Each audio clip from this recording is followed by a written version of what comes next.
Ang menu na to karon is adobong pusit. Pusit. Sa Bisaya pa lumayagan. Fresh kini siya oh.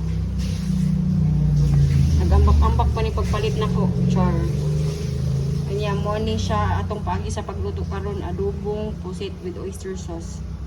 So sana anda na pod ato na sa gisalon.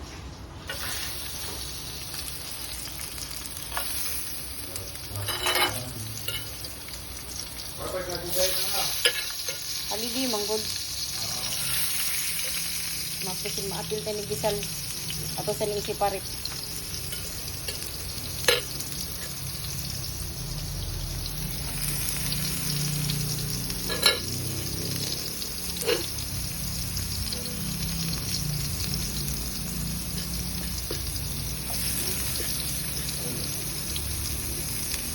Halidi ugma, walay trabaho, away klase.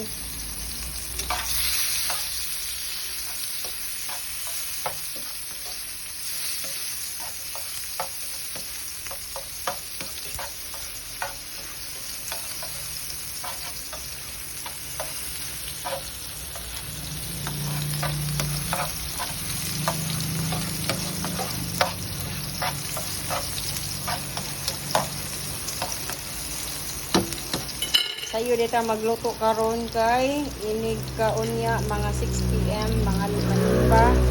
So at least inig balik na natay makaon na natay masutan sa gabi sa panihapon.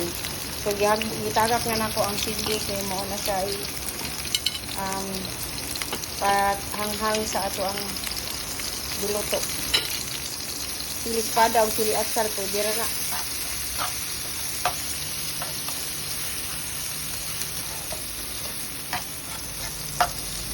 Wala ko nabutang og luya kay nahutan ko luya. Pero pwede rin yung may luya. Ito frang pamaagi ani. Ito son pag ayo ang kuan ang lamas para humot. Ato nang itagak ang lumayagan. Ayan pusit. Kahumot na gid niya.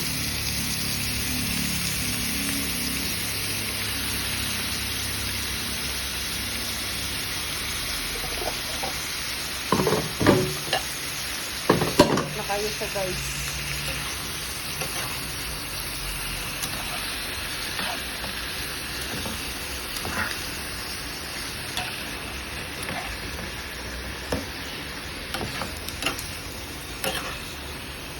Tagko pa kay siya no, inig kalutuan ni, mag-fuse ni.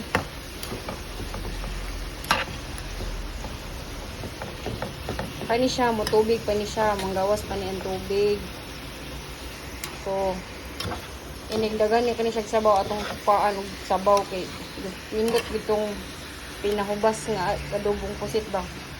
Bati itong naidagang sabaw kay langsi kay itong langsa. Takluban sa nato para ma-absorb gid lang ko. So paboto na to ni or balik ko na to ni totoo. Ana siya oyster sauce. Butangan na to gamay nga patis. Di lang kay daghan kay mo para awa. Nagsabaw na gid siya oh. Madaghan pa gid sa bawon ni. So ato lang sa ining ko i-leave no nga kanang makuan ang iyang langsi.